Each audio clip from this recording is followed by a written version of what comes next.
Split AC हम अपने घरों में यूज़ करते हैं। उसमें एक कॉपर पाइप होती है हाफ और क्वार्टर की, जो इंडोर को आउटडोर के साथ कनेक्ट करती है। अगर वो पाइप ख़राब हो जाए, उसकी इंसुलेशन ख़राब हो जाए, तो आपका एसी बेकार हो सकता है। तो इसका ध्यान रखना बहुत ज़रूरी है। लेकिन आपने देखा होगा कि 1-2 साल बाद जो आपके घर में एसी लगा होता है, उसकी इंसुलेशन जो है फट जाती है, जो टेप है वो भी उसकी फट जाती है। तो उसका एसी पर क्या इफ़ेक्ट है वो मैं बाद में बताऊंगा। पहले मैं बताता हूँ इसको ठीक कैसे करते हैं।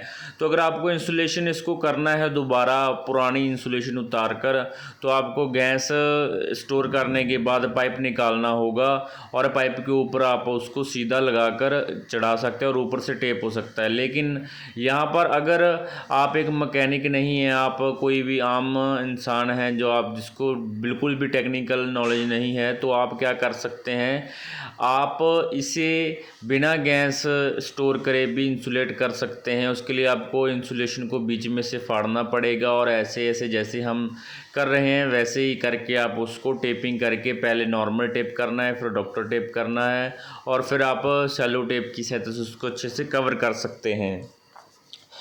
तो ये तो हो गया कि आपने इसको इंसुलेट कैसे करना है। तो आप वीडियो को अच्छे से देखेंगे तो आपको पूरा समझ में आ जाएगा। लेकिन आपको एक और बात जो समझनी चाहिए वो ये है कि अगर आप इसको इंसुलेट नहीं करते तो आपका क्या नुकसान हो सकता है। तो इंसुलेशन क्यों ज़रूरी होता है और क्यों इसको लगाते हैं, तो अब वो वाला स्टेप हमारा कंप्लीट करते हैं। तो अगर आपका एसी इंसुलेट नहीं है तो उसका आपकी कूलिंग पर पूरा इफ़ेक्ट पड़ेगा, और धूप की वजह से फिर थोड़े टाइम बाद आपकी जो कॉपर पाइप है वो ब्लैक हो जाएगी, काली हो जाएगी। पाइप काली होने के बाद आपका पाइप जो है अंदर से बाहर से गलना स्टार्ट हो जाएगा, और धीरे धीरे इसकी लाइफ जो है कम होती जाएगी, और कूलिंग तो पर पूरा इफ़ेक्ट पड़ता जाएगा। धीरे धीरे कि इसकी कूलिंग जो है सिर्फ 50% ही रह जाएगी। इसलिए इसको इंसुलेट करना बहुत ज़्यादा ज़रूरी होता है। बहुत ही बढ़िया तरीके से आप इसको इंसुलेट करें। तो इसके साथ ही अगर आपका इंसुलेशन लगा हुआ है तो हैवी रेन, जहाँ बारिश या फिर कोई अगर इस पर कई बार क्या होता है कुछ चीज़ इस पर लग जाती है तो उससे आपकी पाइप को नुकसान नहीं होता है। और जब आप ऊपर से नीचे पाइप को लेकर आते हैं तो तब जो अंदर की रगड़ होती है पाइप के जो हो सकती है एसी की वाइब्रेशन के कारण, एसी कभी कभी वाइब्रेट करता होता है थोड़ा। तो जब अगर आपका इंसुलेशन नहीं चढ़ा होगा तो उस वाइब्रेशन की वजह से आपका कॉपर पाइप जो है वो कहीं से अगर अटैच होता हुआ किसी लोहे की या फिर किसी पत्थर की चीज़ से, तो वो वहाँ से घिस कर आपका गैस लीक होना स्टार्ट हो जाएगा। क्योंकि हमने बहुत बार ऐसा देखा है, जब हम कंप्लेंट निकालने जाते हैं तो हमने देखा है कि कई बार गैस लीकेज का ये भी कारण हो जाता है। तो इसी के साथ साथ आप देखिए कि हमने इंसुलेशन कैसे किया है, बहुत ही बढ़िया तरीके से कर दिया है। इसका हमने पहले से बीच में से काट लिया, फिर इसको टेपिंग कर आपस में अटैच कर लिया। अब हम इसको डॉक्टर टेप की सहायता से हम इसको कवर कर रहे हैं, और जब हम इसको कवर करते हैं तो हम इंसुलेशन को थोड़ा आपस में जोड़ लेते हैं। मतलब जो इसका स्पेस आप देख रहे हैं उसको हाथ से हम दबाने के बाद कवर कर लेते हैं स्पेस को। तो इसी तरह से हम इसकी सारी जो इंसुलेशन है वो कर देंगे।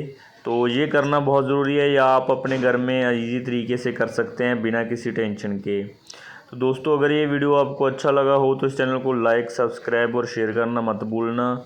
और अगर आप और भी ज़्यादा इंटरेस्टिंग वीडियोस और नॉलेजेबल वीडियोस देखना चाहते हैं साइंस, एसी, इलेक्ट्रिकल, इलेक्ट्रॉनिक्स पर, तो इस चैनल को अभी सब्सक्राइब कर लीजिए। क्योंकि काम का वीडियो आपको जल्दी नहीं मिलता। अगर एक बार ये वीडियो गुम हो गया तो दोबारा नहीं मिलेगा।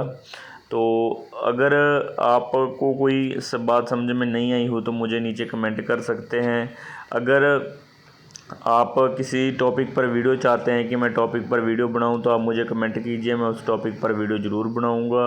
अगर आपको कोई और लर्निंग की बात सीखनी है तो मुझे कमेंट कर सकते हैं। मेरा व्हाट्सअप नंबर भी है, मुझे कॉन्टैक्ट भी कर सकते हैं। अगर आप AC and electrical and refrigerator, electric bike, RO, electronic का काम सीखना चाहते हैं तो मुझे कमेंट कीजिए, मुझे कॉल कीजिए। मेरे कोर्सेज़ हैं, आप उससे आसानी से 1-2 महीने में पूरा कंसेप्ट समझ जाएंगे कि कोई भी एक कोर्स है उसका कंसेप्ट आप अच्छे से क्लियर कर जाएंगे।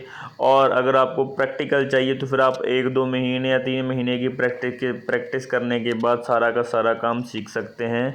तो मेरे कोर्स बहुत ईजी हैं, कोई नॉन टेक्निकल पर्सन इसको आसानी से समझ सकता है और खुद जो है अगर वो खुद प्रैक्टिस करेगा तो वो खुद भी ट्रेंड हो जाएगा।